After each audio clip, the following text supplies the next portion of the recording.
Et voilà, Scout. T'en as plus besoin que moi.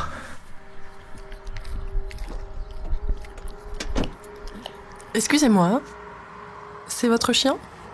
Oui, il s'appelle Scout. Pauvre petit. Il mérite une vraie maison. Pas d'être ici comme ça dans la rue.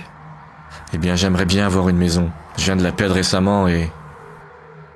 les choses ont été Vous si... savez, c'est vraiment irresponsable de votre part. Vous ne devriez pas vous occuper d'un chien alors que vous ne pouvez même pas vous occuper de vous-même. Salut, Scout. Est-ce qu'il te nourrit au moins ? Tu veux une vraie maison ? Je le nourris.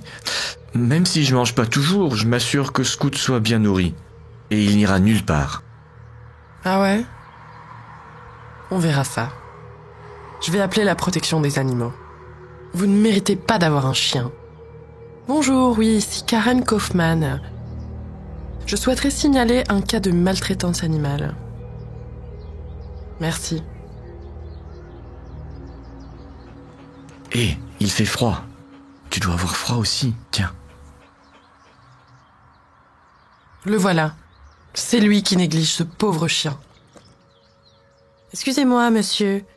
On a reçu un rapport de négligence. C'est quand la dernière fois qu'il a mangé ? Il y a quelques heures à peine, je lui ai donné mon sandwich. Pourquoi ? Ouais, c'est ça. C'est évident qu'il ne dit pas la vérité. Ce chien n'a probablement pas mangé pendant des jours. Avez-vous une tente pour qu'il dort ? C'est peut-être pas considéré comme une maison pour certains, mais... on y arrive. Vous voyez ? Ce chien a besoin d'une vraie maison. Pas d'être ici, coincé, avec lui. Jacob ? Qu'est-ce que tu crois qui se passe là-bas ? Je pense qu'il essaie de prendre le chien du monsieur. Je vais filmer. Écoutez, une nouvelle loi a été votée, monsieur. Si vous n'avez pas de maison, vous ne pouvez pas avoir de chien. On va devoir le prendre. Non. Attendez, s'il vous plaît, vous ne comprenez pas. Je ne peux pas être sans lui. On a besoin de l'un de l'autre. Vous voyez, je n'ai pas toujours été sans abri. J'avais un travail respectable. Et lors d'une de mes promenades à la maison après le travail, et c'est là que j'ai rencontré Scout. Il n'avait pas de domicile. Et il avait juste l'air si triste. Mais quand j'ai jeté un coup d'œil dans ses grands yeux, je savais que je devais l'emmener avec moi. J'ai ramené Scout à la maison et j'ai vraiment bien pris soin de lui. Je l'ai lavé toutes les semaines. Je lui ai donné la meilleure nourriture. Et avant que je m'en rende compte, Scout ressemblait à un tout nouveau chien. Nous étions inséparables et les choses allaient vraiment très bien. C'est jusqu'à ce que, quelques mois plus tard, je perde mon emploi. Et tout d'un coup, aucun revenu ne rentrait. J'ai pris beaucoup de retard sur certaines factures et j'ai fini par devoir $4000 de loyer. Et sans moyen de payer, nous avons tous les deux perdu notre maison. Alors vous voyez, Scout avait besoin de moi quand il était sans abri. Et maintenant, c'est moi qui suis sans abri. Alors en quelque sorte, nous avons besoin de l'un de l'autre. D'accord, c'est une super histoire et tout, mais qui sait à quel point c'est vrai ? En tout cas, les règles sont les règles, n'est-ce pas ? Ok. Prenons-le. Quoi ? Je vous en prie, Monsieur, je ne peux pas perdre Scout. monsieur, s'il vous plaît, monsieur. Quand vous aurez votre maison, vous pourrez reprendre votre chien. Seulement si on lui a pas trouvé une maison d'ici là. T'es prêt, Scout ? Viens, on va te trouver une maison. Allez, Non ! Scout ! monsieur ? Je suis vraiment désolée. C'est incroyable ce qui vient de vous arriver. C'est pas juste. J'ai vu à quel point vous traitiez bien ce chien. Il faut faire quelque chose. Ça sert à rien. Je peux pas avoir de chien si j'ai pas de maison. Et à moins que je trouve un moyen d'obtenir $4000, je ne récupérerai jamais Scout. On doit bien pouvoir faire quelque chose. GoFundMe. Quoi? Nous pouvons démarrer une page GoFundMe. Et nous racontons à tout le monde comment vous avez perdu Scoot. Je suis sûr que les gens voudront l'aider.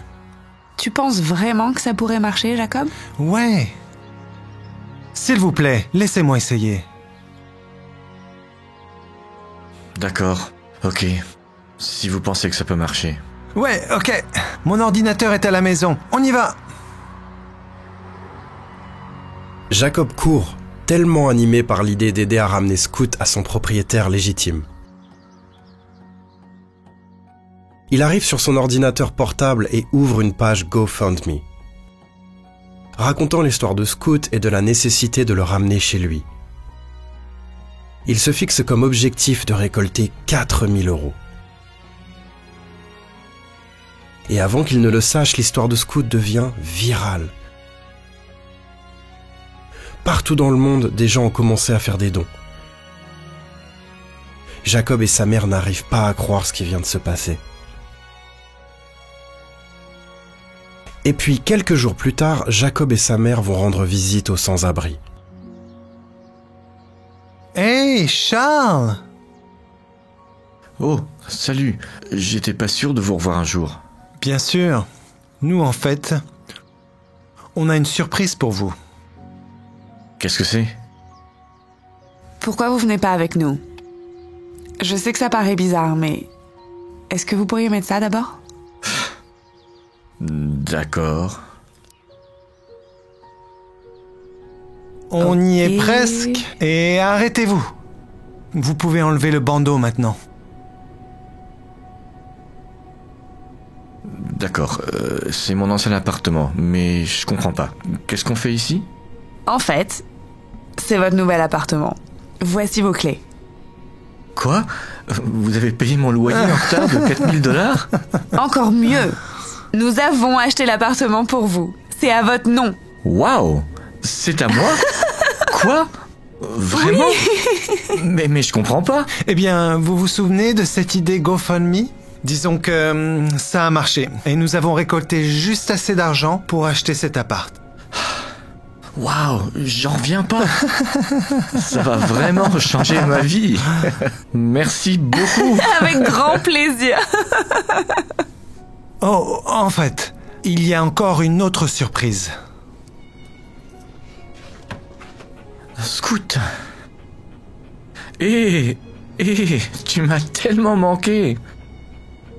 J'arrive pas à croire que vous l'ayez récupéré.